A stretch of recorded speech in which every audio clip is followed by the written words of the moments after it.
What's up, fellow nobodies out there? It's the Nobody Podcast today. How you guys all doing? It is a chilly morning here in sunny Southern California. It's like 55 degrees in here, which I know to some of you may be listening now. If you're listening during the winter time across other parts of the country, you're probably thinking, what the fuck? 55 degrees. It's like 5 degrees here. I got a cousin out in like the northern state of New York. He's at some army base out there. I forget the name of it. Apologies to the people in the armed services who think I should know that for some reason. However, it's probably like 5 degrees out there. So he's probably cussing me up. So, Dean and family, my apologies to you out there in that fucking snowy desert that you call, the northern end of New York. But for those of us here in the LA area, it's a little overcast and chilly. Chilly to us, 55. Telling you, man. Um, I am wearing shorts and a t-shirt, and I'm cold. And so that's how you know it's cold by Southern California standards. Is like, you have to put on long garments to somewhat keep you potentially warm. So yeah. So if there's ever an apocalyptic freeze, man, all of us in Southern California, we are fucked. People in Alaska, you will inherit the earth. And people in Siberia, you guys will inherit the earth. And, kudos to you. But, speaking of which, isn't there some kind of global cooling now thing going on? First, I heard that the earth is burning itself to death and that's global warming. But then I hear that something about this ash cloud out and from the volcano explosion thing in Tonga, which, by the way, flat earthers, I highly encourage you to look at the satellite videos of this thing, or just people who like, so two groups of people here I should be talking to. People who like blowing shit up or like big explosions, right? And flat earthers. You guys should both definitely watch this video. First of all, it's nuts how fucking big that ash cloud is upon the eruption explosion thing. Dude, it's wild to see it from space. And flat earthers, it's also wild that you will notice that the earth is indeed round. So, since science now is all upside down with Fauci, I just want to point out that yes, the earth is indeed round, despite the fact that it was flat for longer than it's been round. Because I think this guy named Galileo, just a few hundred years ago, kind of decided that it wasn't flat, but the 1,000 years before that, it was. So, for all you scientisms out there who just love and study science, I want to remind you that according to scientism, the Earth was flat for a lot longer than it's been round. So, all right, I'm gonna quit talking shit and just just have a good one here. I want to go a little bit different direction today because I had someone I was talking to kind of ask me what I did to be happier. It's a friend of mine I've known for a while.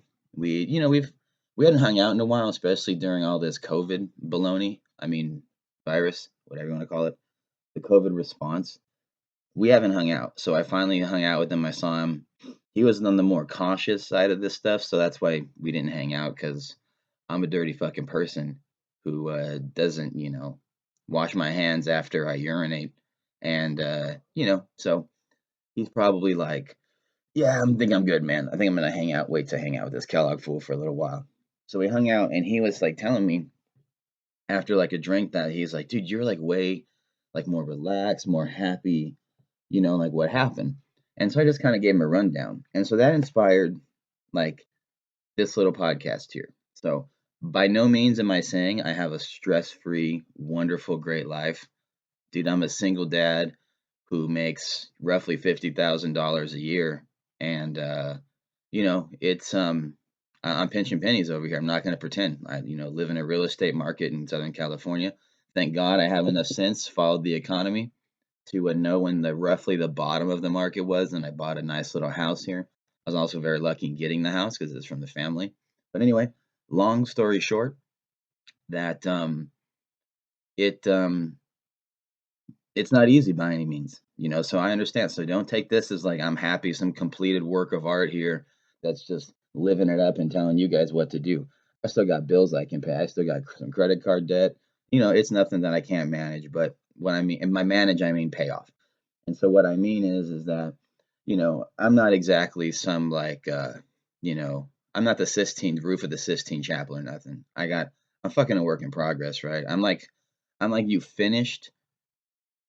I'm doing DIY around my house. So where I am is like you finished if you need to change something dramatically, right? Like you got to put a coat of primer on if you want to go from darker to light, right? So essentially I'm at the point where the wall is patched, the wall is sanded, and it's primered. Maybe the tape is on, the painting tape, so you can now kind of start to paint. That's where I am. I'm in the painting. The paint is going on. You got the first coat going on. It looks pretty good. Just waiting to kind of starting to get that second coat. That's what I'm saying. First coat's on, dried up. Now you're looking up to do the touch ups and you got to get that second coat on. Yes, I know there are people that painting, there are two camps, first coat, second coat, right? Some people think the second coat is useless, the great George Carlin joke about it. Personally, I find I find the second coat is very satisfying to me. Makes the color look more even. Makes me feel like the extra time and extra paint and cost, it was worth it. Maybe it is going back to the giant, paint industry complex, the second coat. But you know what? Um, just kind of like gas treatment in your car, fuel injection cleaner, carburetor cleaner, all those little additives you put in your fuel. Just like there may be no scientific, actual, provable benefit to it, I still believe in it. I still got faith. That's what I'm saying. So, what I did for me to kind of be a little bit happier was I started to sort of I became more aware of different methods of detecting the truth.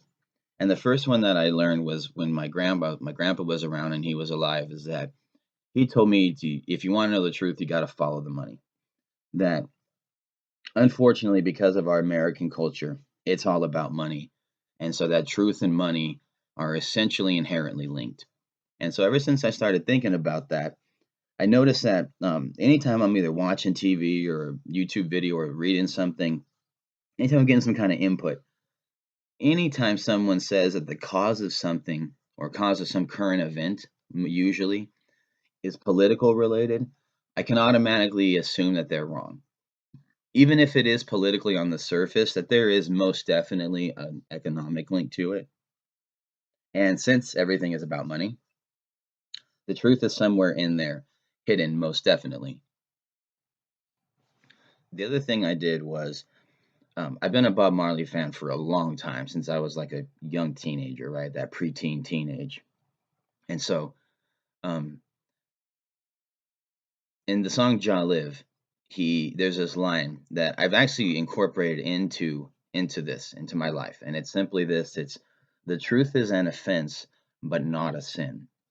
And what I did is when I also love stand-up comedy, I think it's because there is so much truth to it.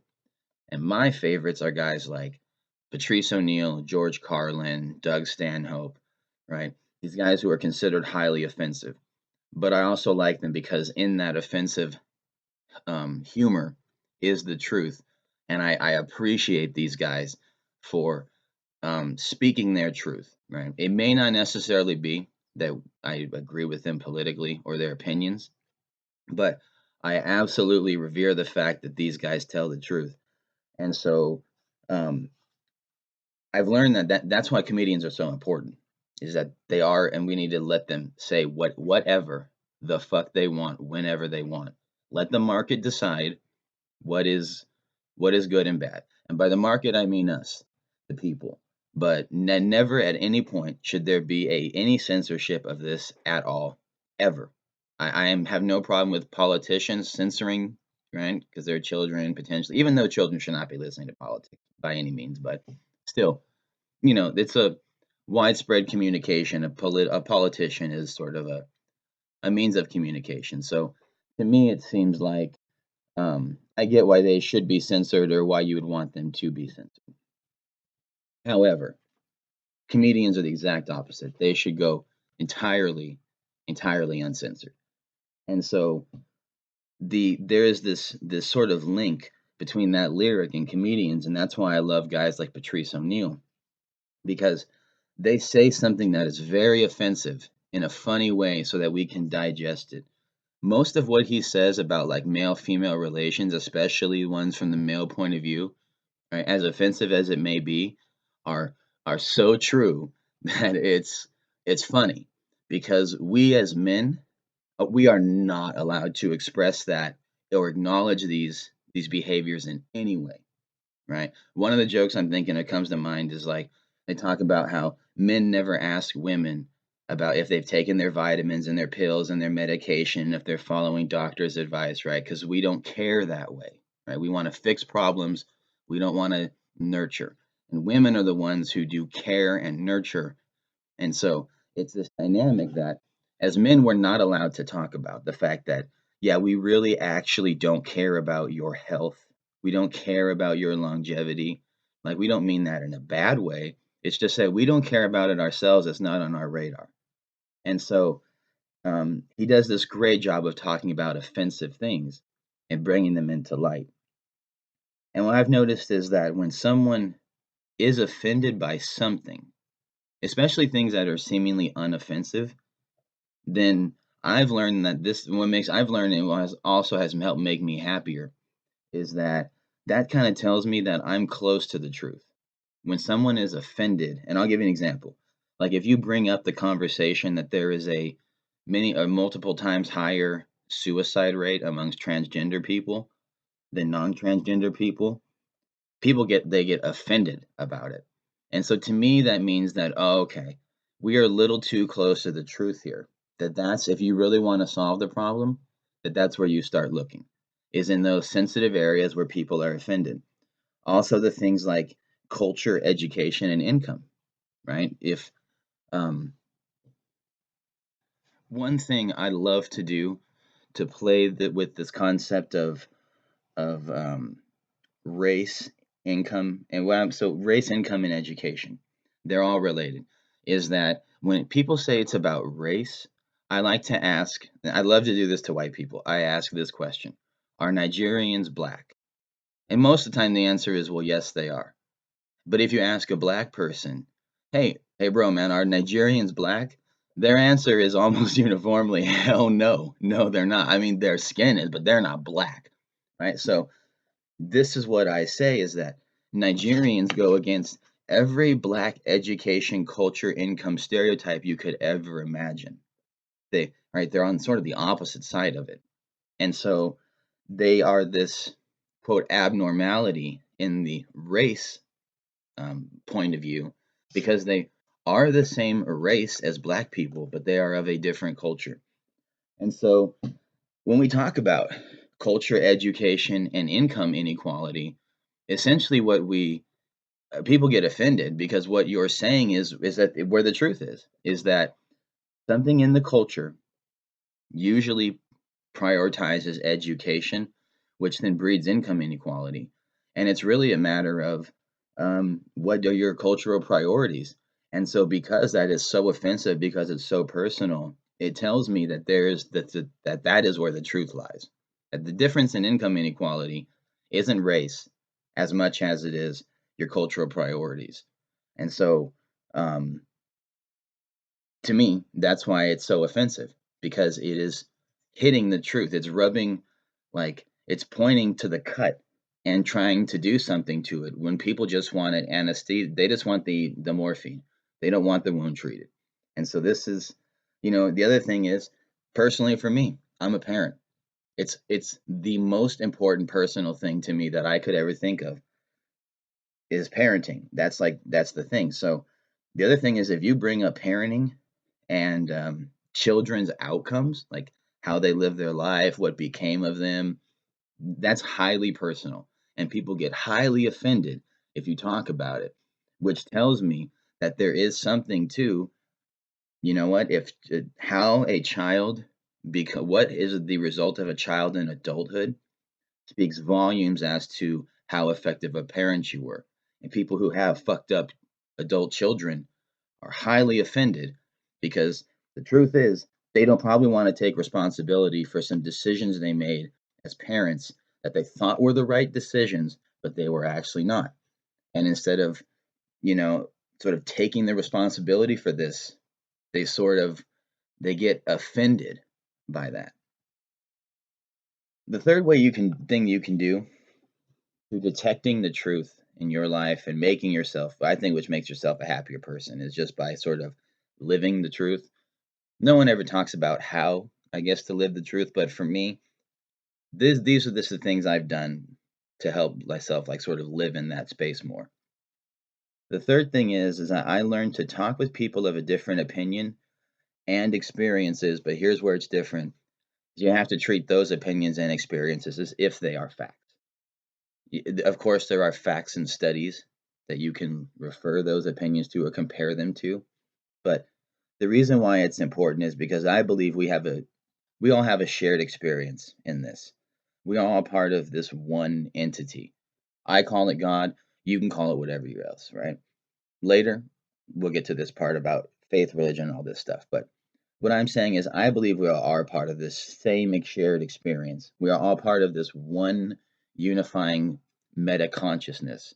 That's why God is in everything, everywhere, and knows everything, because it is the center of every human consciousness that there is a God within all of us, that we can one day understand the power of this infinite being that is buried within our minds.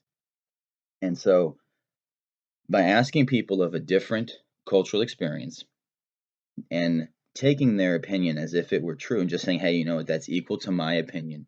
It's the same, it has the same basis, it is separate and equal. I think you get insight into this shared experience, that you understand that each time you do this and you sort of step into those into those different people's shoes, that you understand the spectrum that is humanity. There are people who are on, just as people that are on the politically the far left and the far right, and you have the extreme left and the extreme right. You have that same spectrum with compassion. You have that same spectrum with compliance. And so, by trying to understand these people, by assuming what they say is true, just as true as your experience is, it helps you widen your spectrum.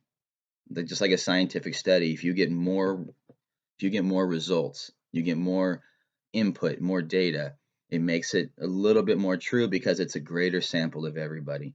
That's what this is you just kind of need to widen your focus and your spectrum so that you can be more tuned in to the possibilities of diversity, of different thought, and that you can sort of learn to acclimate all those, and so that they can coexist. Because without peaceful coexistence, there is no progress, no matter what we try to tell ourselves.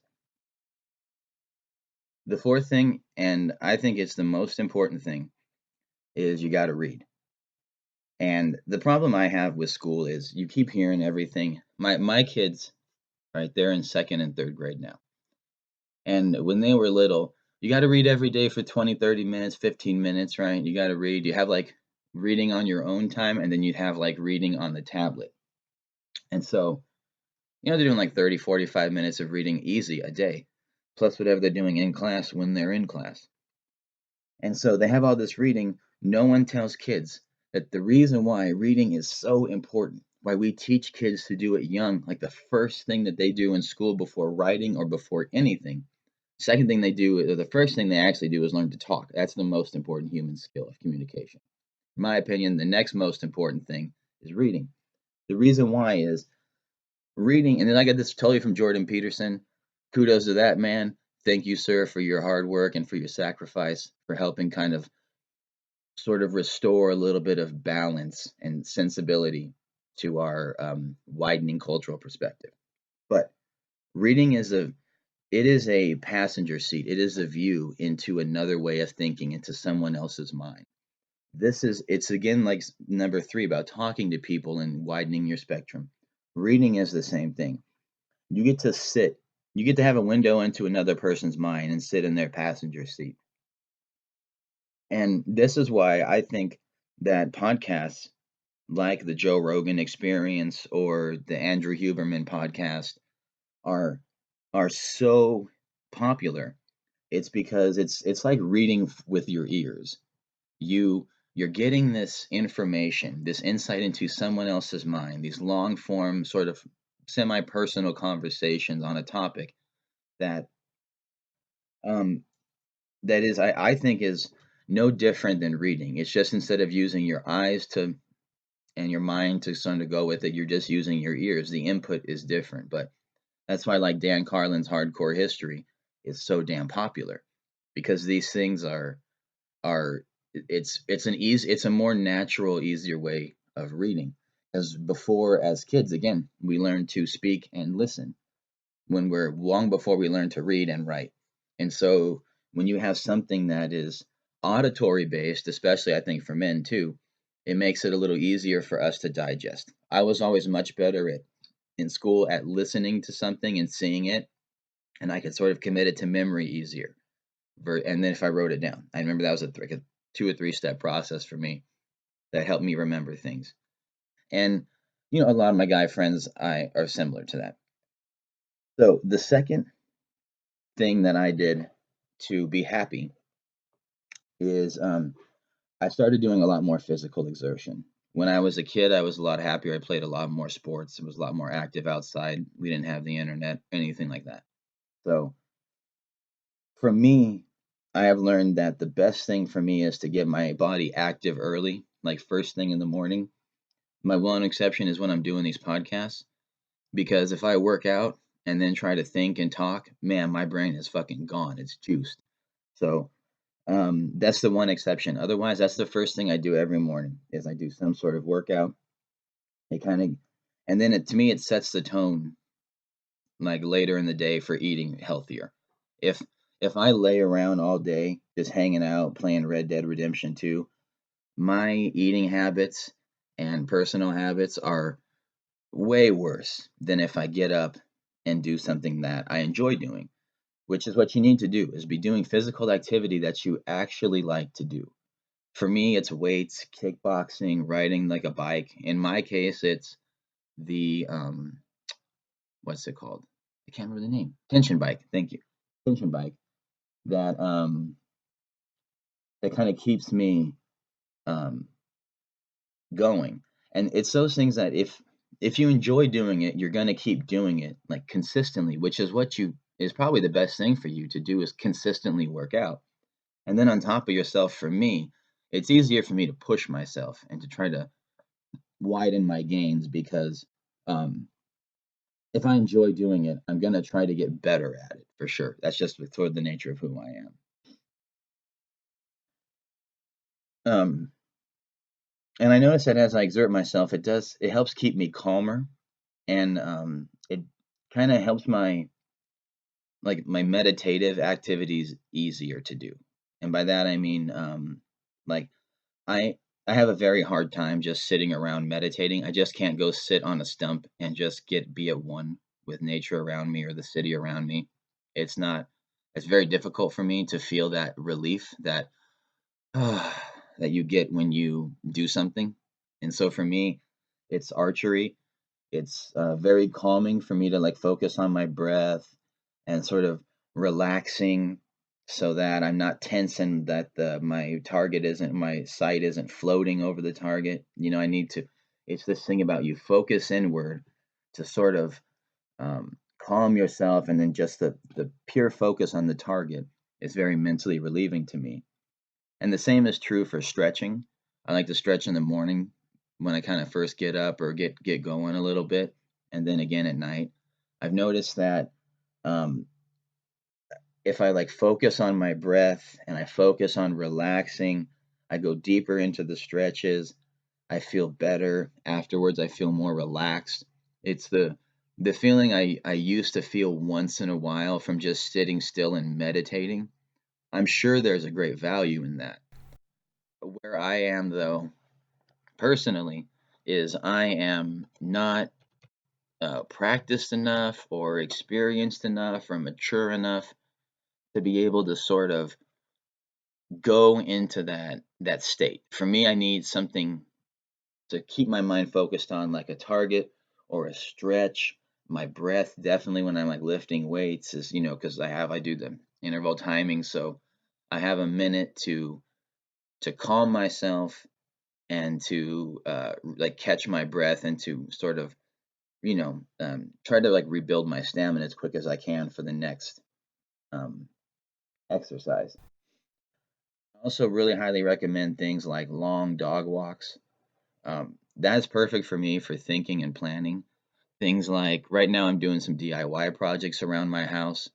So it gives me time to sort of think through things and like on projects like with if you're doing something in a bathroom where you have plumbing and electrical that you might be working on, like you can work on this and that way you kind of have like you don't want to close down your entire bathroom.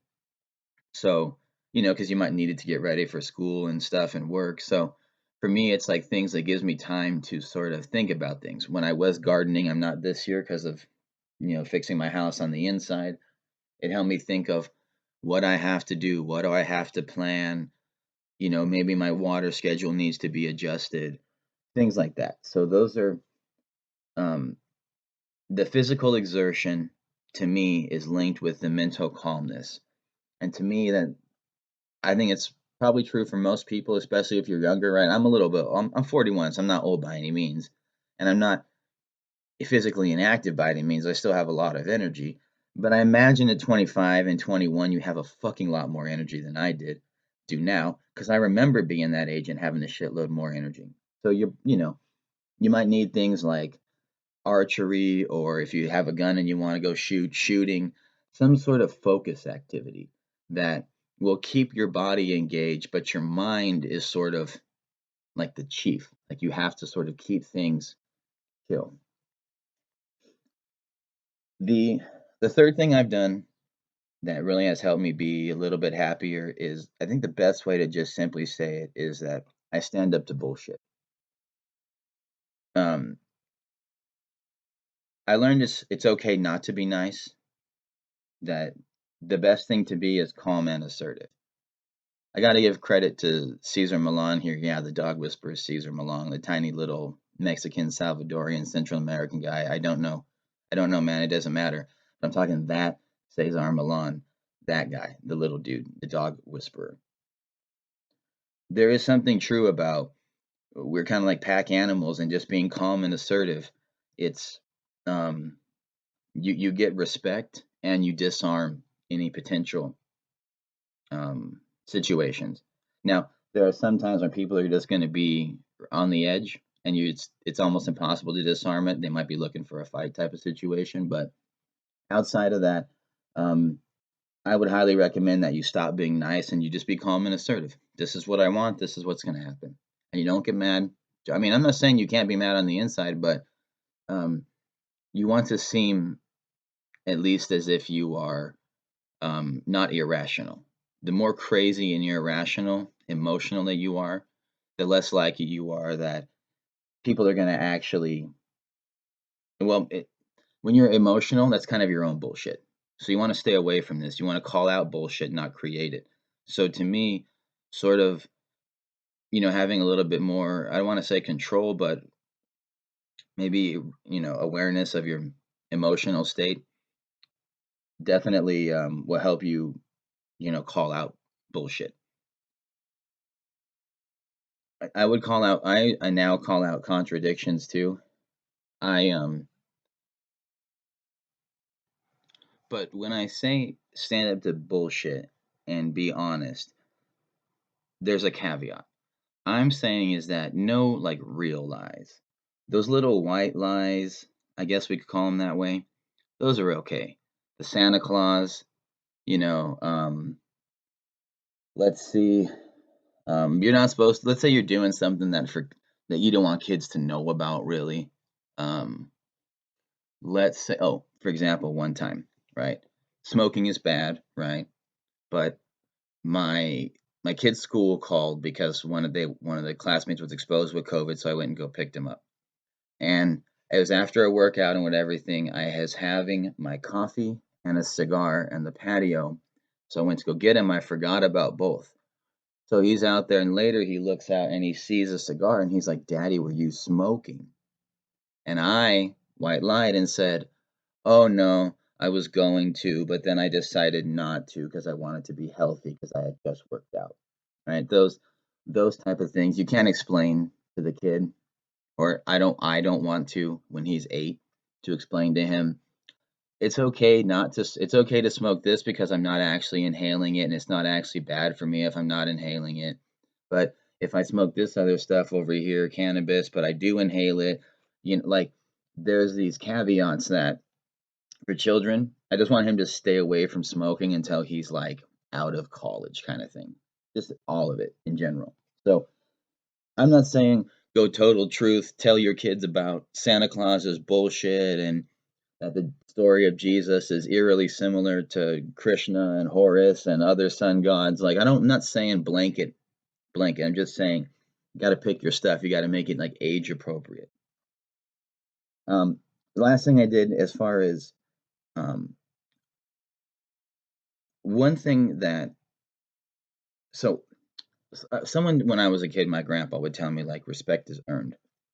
And I diverted from that in that what I've done, I found that as far as um, kind of standing up to bullshit and calling it out and contradictions and such, is that what I've learned to do is that my respect is now given, but my trust is earned. Is I will give someone respect and I will be courteous and I will be all that, but I'm not going to tell them anything of any importance or influence. uh, because trust is earned. I'm not going to just tell them something without making sure that this is a decent person first. So far those things, like sort of living your truth and detecting truth, the four different things. Got to exert yourself physically, standing up to the contradictions and the bullshit. I'm not saying you have to fight. I would highly recommend that you pick your battles, but I think it's more than okay, and it's highly recommended that you call it out, that you at least bring attention to it, make your position on it and the contradiction known, and then sort of be able and willing to sort of move on from it, or at least be able to deal with it where you're calm and assertive, and if it comes up again, you can deal with it in a calm and assertive, you know, sort of manner. The fourth thing is make up your religion. Ancient and illiterate peasants created the Dead Sea Scrolls, Christianity. Ancient illiterate peasants created Judaism. Peasants created Islam, right? All these illiterate peasants from the past created these religions that we give this sacred truth to nowadays. Most of them copied their stories from other religions, like ancient, what we call Egyptology, but the ancient Egyptian religion, some of the ancient Eastern texts, Buddhism, Hinduism, such. All these stories are sort of copied and changed to fit their time and place. They borrowed it, they copied, you can do it too. Just borrow, copy, paste, edit, whatever you want. But there is a rule. It has to be something that you will actually believe in. Don't just make up that you believe in elves because you like Lord of the Rings and you like wearing those ear prosthetics. That's not something you can actually believe in because deep down in your heart, you know it's horseshit. You can't believe in it. Right? I can believe in one all knowing, all powerful God that is inside all of us, that connects everything. It is in every plant, it is in every tree. I can believe that. I can believe that that infinite being doesn't necessarily have control, but because of its connection, that there is some sort of balance to this planet. And that's what makes it very, very unique amongst our solar system. Life is not unique to our planet, but it is very, very particular.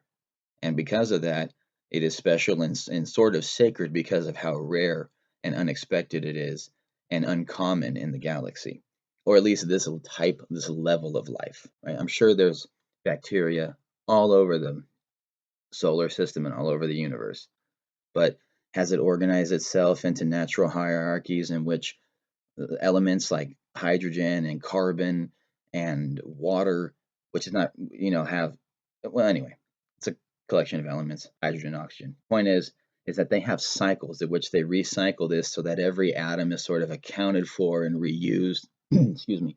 That is all of in itself some sort of type of miracle. And even if you don't believe it's a divine miracle, the rarity of it organizing itself this way randomly in nature is so rare. It's like winning the lottery 5 times. So make up your religion. In doing so, making it something that you can actually believe in, you're going to learn faith. Like everything else, it takes practice. It's not like you're just born believing in something. That is ignorance.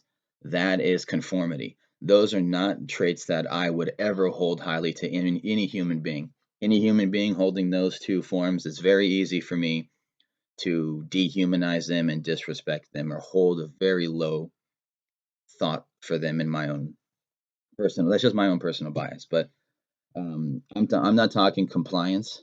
I'm not talking ignorance. I'm talking about um, learning to have faith when you have no reason to believe what you do or to hold steady to your truths, except that they're just your convictions and you feel there is some sort of moral right, even in the face of economic danger, social harm, social exclusion, whatever the case is.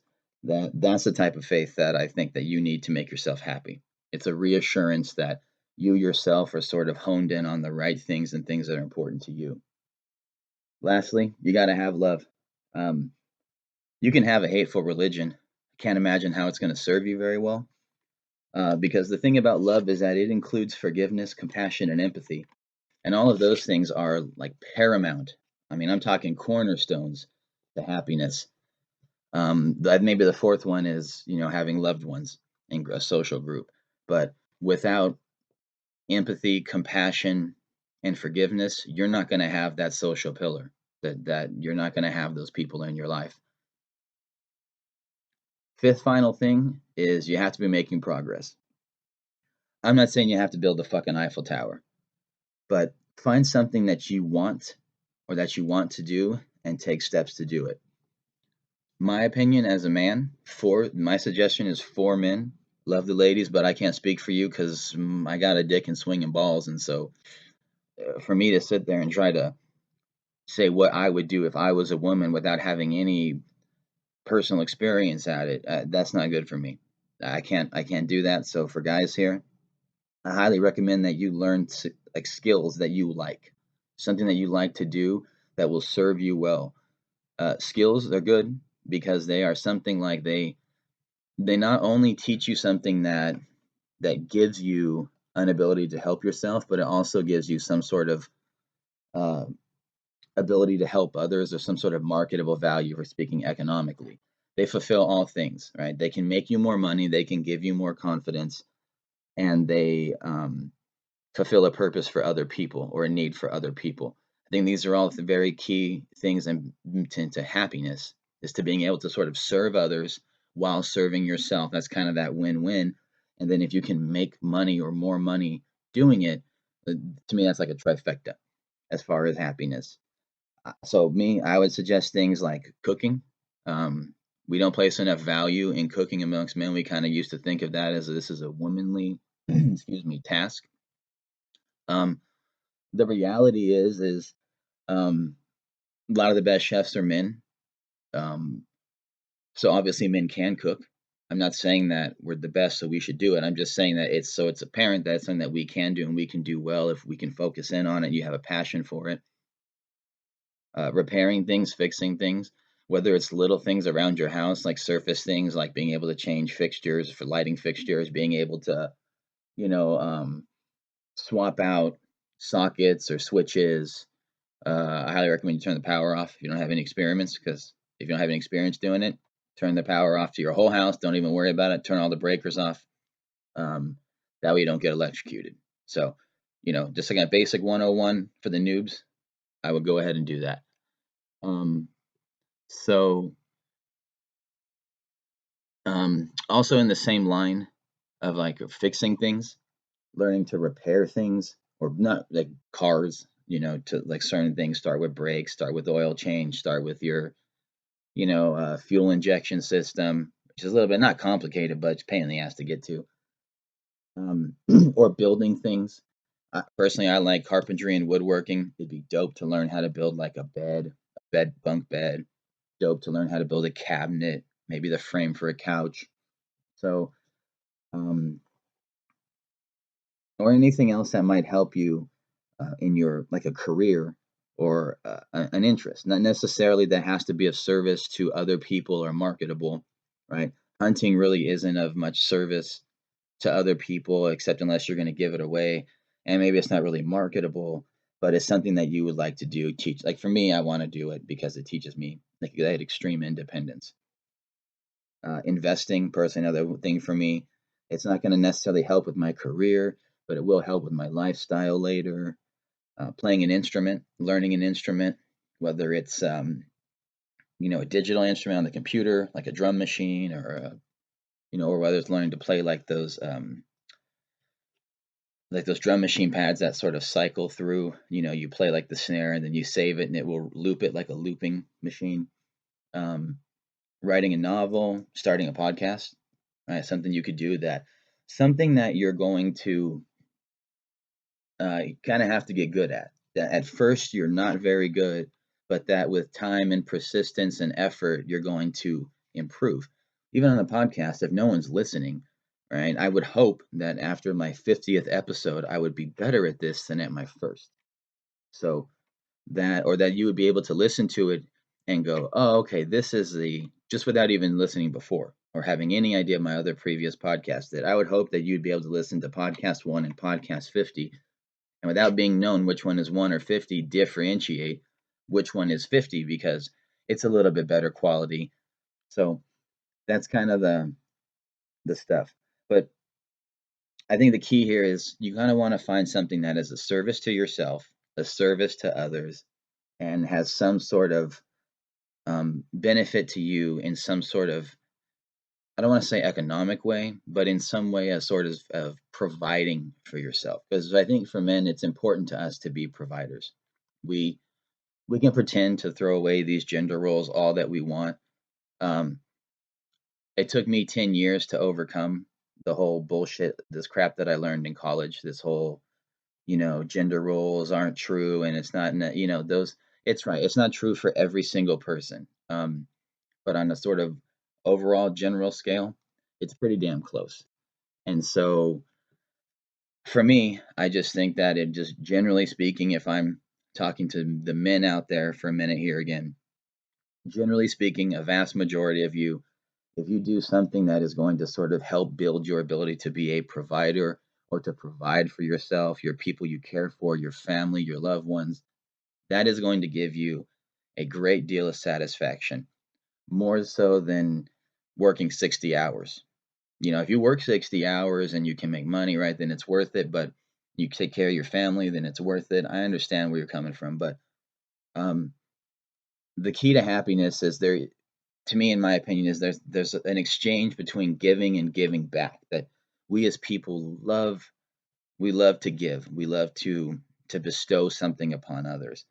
Sometimes it's money or goods for poor people, for homeless people, for hungry people, whatever. Sometimes it's guidance, like you're willing to take under your wing under a mentor. Um, let's say you're some investment tycoon guy and you're giving some nobody like me sort of a mentorship for nothing. Like that is incredibly valuable. As far as there may not be any money involved in that exchange, but there is a time, there is a learning, there is a sort of a mentorship, that a giving back, that you are giving something to someone. That's what I think makes us all very happy. As I get older, I notice too. I mean, for me, it's true too, but I see people 20, 30 years my age that are now incredibly successful. And now they want to start sharing how they feel and how they approach the world because they're getting to that age where they want their legacy to have some sort of meaning. And most of them are giving back in some way.